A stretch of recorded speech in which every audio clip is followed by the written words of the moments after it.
Today, you can take 10,000 photos and never look at a single one again. Your phone, your cloud, infinite storage, perfect images. And yet right now, somewhere in Brooklyn, a 23-year-old has just paid $2,000 for a camera made in 1990. No screen, no autofocus. It shoots film, and every shot costs money. These aren't just old cameras. They are the machines that shaped how the world remembers itself, documenting wars, defining fashion, traveling to the moon, before being declared obsolete when digital took over. Kodak went bankrupt. Fujifilm discontinued iconic film stocks. Camera stores closed. Film was supposed to be finished. But around 2015, something unexpected happened.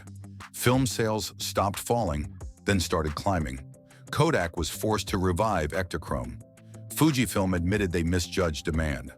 Leica film cameras began selling for more than their original retail prices. And this wasn't nostalgia, it was discovery. A digital native generation, Gen Z, began hunting thrift stores and attics for cameras their parents threw away. Because digital photography had solved every problem, and in doing so stripped photography of consequence. Perfect focus, infinite retras, zero cost per frame, turned images into disposable files instead of memories. Vintage cameras brought back waiting, uncertainty, mechanical feedback, and failure. And failure made success meaningful again. Imperfection became a rebellion against algorithms, perfection, and excess. In this video, we're exploring the backstories of the vintage cameras that survived their own extinction, why they mattered then, and why they matter more now. This is Alt Buzz Archives. We don't chase trends here. We preserve the stories time tried to erase.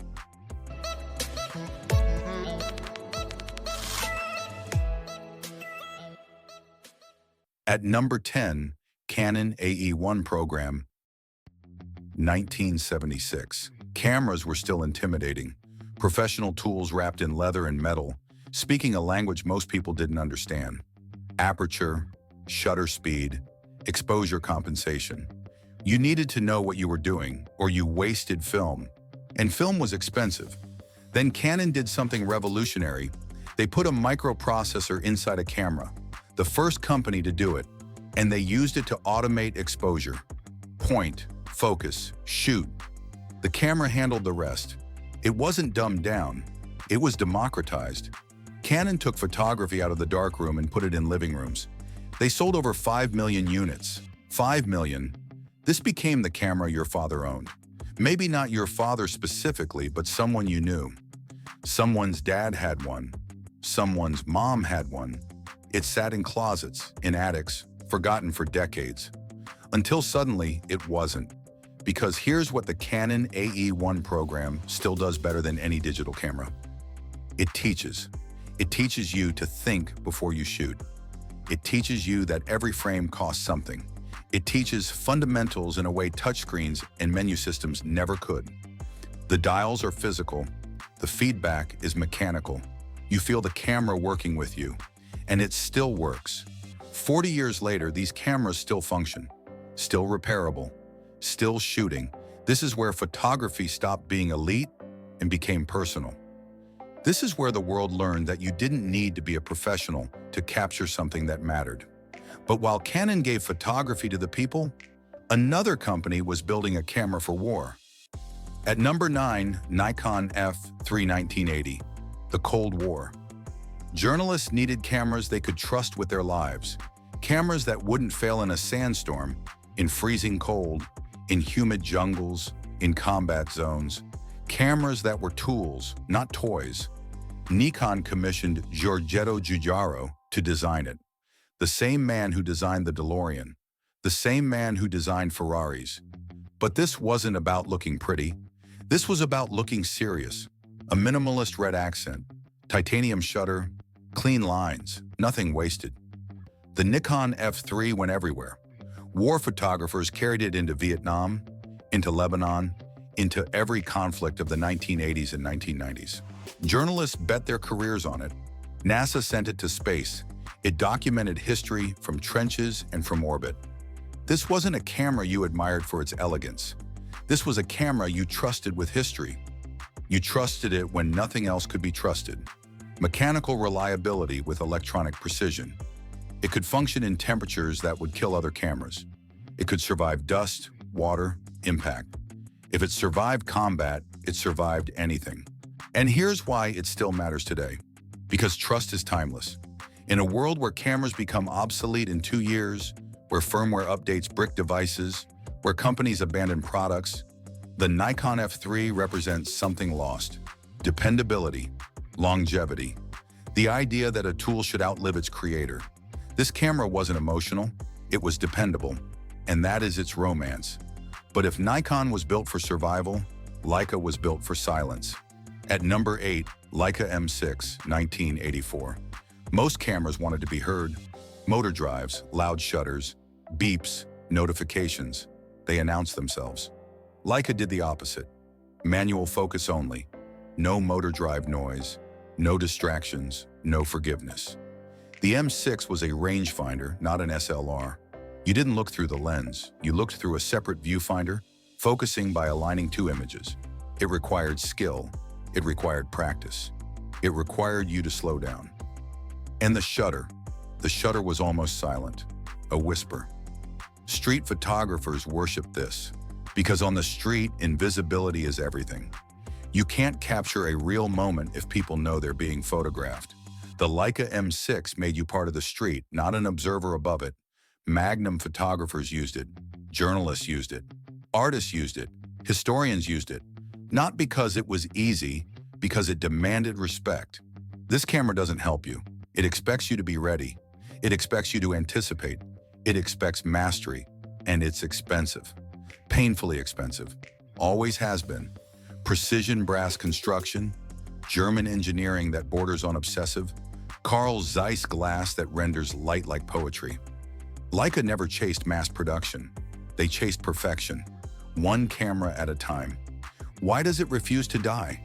Because no digital camera has replaced how it feels to shoot.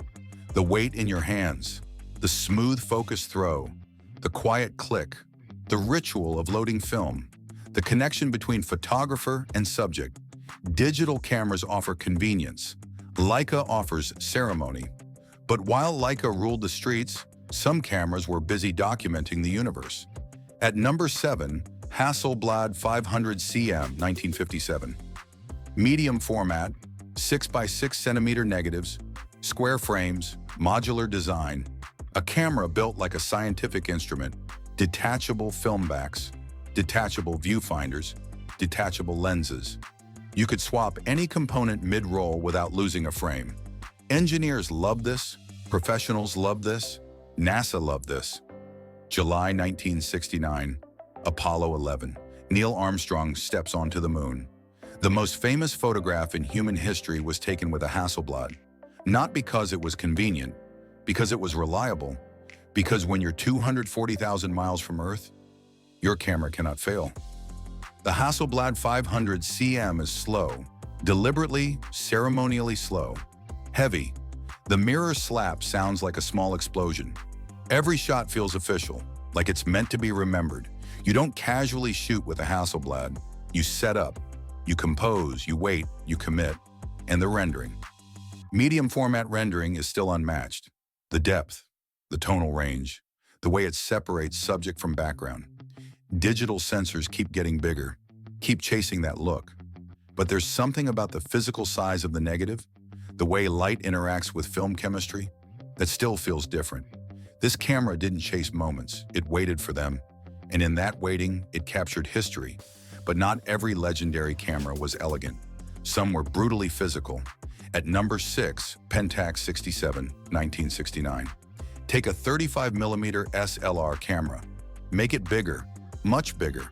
Give it 6x7 centimeter negatives. Keep the through-the-lens viewing. Keep the instant return mirror. Ignore the weight. Ignore the bulk. Create a monster. The Pentax 67 looks like a normal camera that got bitten by something radioactive. It's massive. It's heavy. It weighs like a brick filled with smaller bricks. But it gives you studio quality outdoors. Portraits with cinematic depth of field. Landscape photography that makes digital look thin. The mirror slap is thunderous. The shutter press is heavy. Using this camera is physical labor. You feel it in your arms, you feel it in your neck. Photographers who used it for wedding shoots would be exhausted by the end of the day. Physical exhaustion as part of the creative process. But they kept using it because the results were worth it. Because when you printed those negatives, when you saw that resolution, that detail, that three-dimensional quality, the pain didn't matter. Why does it refuse to die? Because digital medium format still doesn't feel this raw. Digital medium format is clinical, precise, perfect. The Pentax 67 is violent. It grabs reality and forces it onto film through sheer mechanical brutality. And photographers love it for that honesty. But not all engineering miracles were heavy. Some folded into magic. At number 5, Polaroid SX 1972. Instant film already existed. You took a photo, peeled apart the positive and negative, waited. It was messy, chemical, imperfect. Edwin Land wanted more. He wanted a folding SLR instant camera with autofocus and self-developing color film that didn't need to be peeled. In 1972. This was science fiction. But Polaroid did it. The SX70 folded flat into a leather case. You unfolded it and it became a functional SLR. Through the lens viewing. Autofocus. You pressed the shutter and the camera ejected a white square. And then you watched. The image emerged slowly, like a memory forming. Chemistry happening in real time. Magic in your hands. Andy Warhol used it obsessively. Artists loved it. Parties loved it. This was the Instagram of its era. Instant gratification before the internet existed. But better than Instagram, because the photo was physical, unique. You couldn't copy it. You couldn't edit it. You held it. You gave it away. It became a gift. Why does it still captivate? Because watching chemistry happen in real time never gets old. Because there's something primal about seeing an image appear. About witnessing the transformation from white square to finished photograph. Digital photos are instant, but they're not born. They just exist. Polaroids are born. You watch them become what they are. This camera made photography feel alive. Then came an era where cameras stopped being tools and started becoming symbols. At number 4, Contax T2 1990, premium titanium point and shoot. Carl Zeiss T-Star lens. Designed for serious photographers who wanted something pocketable. It was excellent, genuinely excellent. Then digital killed compact film cameras. Prices collapsed. Nobody wanted them. The Contax T2 was forgotten. Sitting in drawers, selling for $50 on eBay. Then something changed. Celebrity sightings. Kendall Jenner carrying one. Zendaya shooting with one. Instagram post. Suddenly, the Contax T2 wasn't a camera. It was a status symbol. Prices exploded. $500, $1,000, $1,500 for a plastic and titanium point-and-shoot from 3 decades ago. Here's the question worth asking. Is this camera legendary because of its images? Or is it legendary because of who holds it now? Is the hype real? Or is this just expensive nostalgia? Fashion wearing the skin of photography? The Contax T2 takes beautiful photos. That's undeniable. The Zeiss lens is sharp, contrasty, gorgeous. But so are dozens of other compact film cameras that cost a fraction of the price. The Contax T2 became expensive because it became desirable. And it became desirable because famous people wanted it. This is where photography becomes fashion, where the tool matters less than the statement, where owning the camera is more important than using it.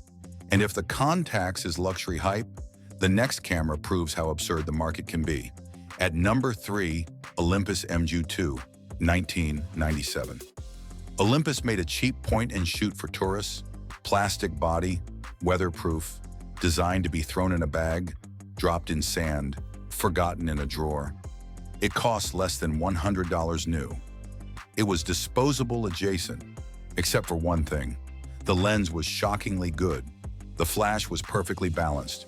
The results were unintended aesthetic perfection, Images had a quality that expensive cameras couldn't replicate, a certain warmth, a certain glow. Film photographers started noticing. Then prices exploded. $300, $400, $500 for a plastic camera that was never meant to last. The camera that wasn't supposed to survive became immortal through sheer market absurdity. Here's the irony. The Olympus MGU-2 is genuinely excellent. It deserves recognition. But does it deserve to cost $500? Does a plastic point-and-shoot deserve to be more expensive than professional cameras from the same era? The market says yes. Logic says something else.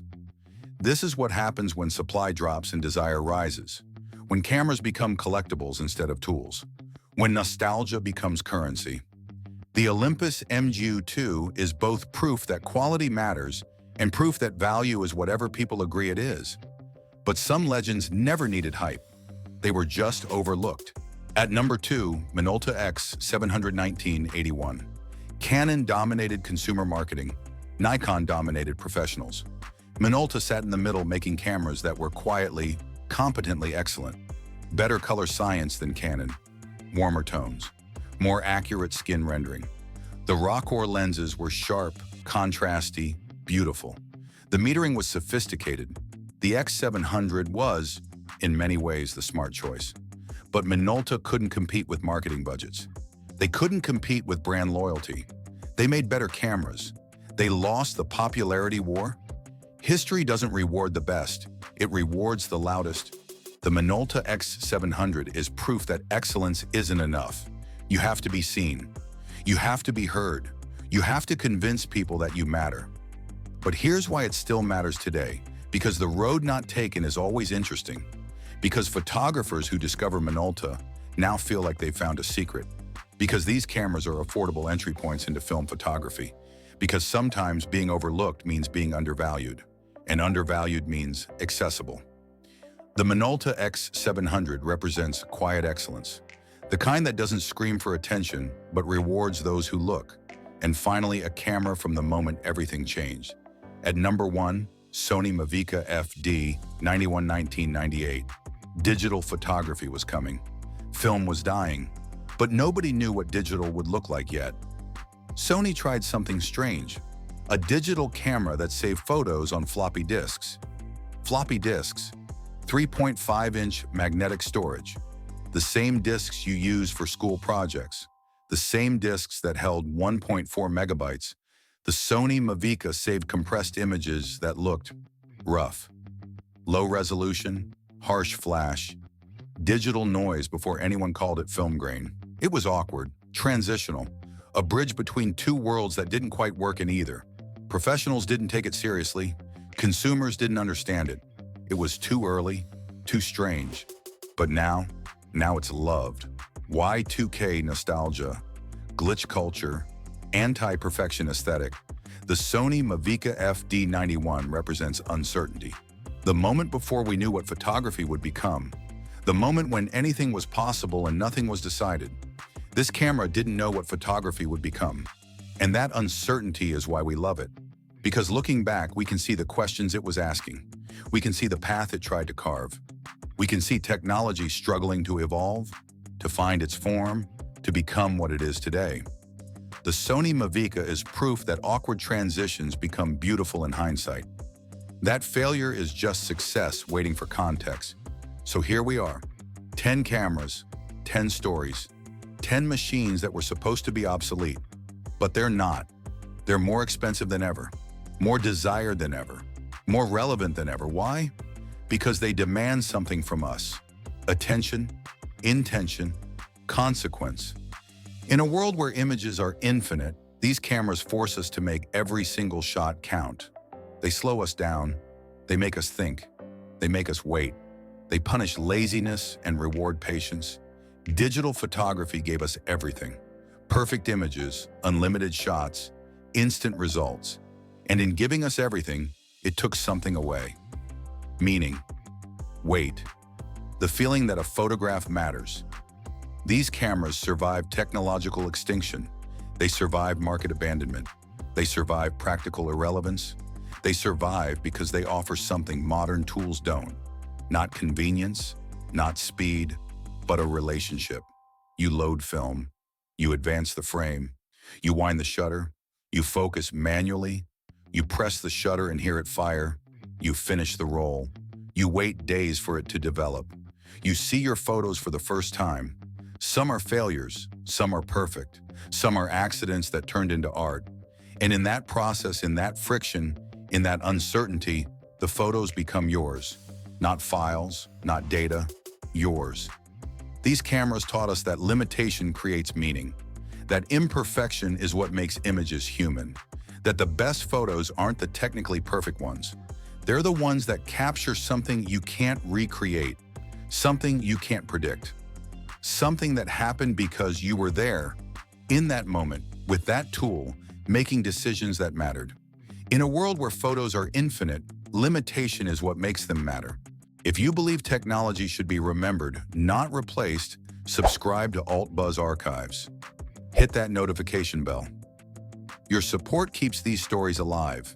And if this video made you think differently about the cameras sitting in your attic, or made you want to try film, or just reminded you that the best tools are the ones that make you work for it, leave a comment.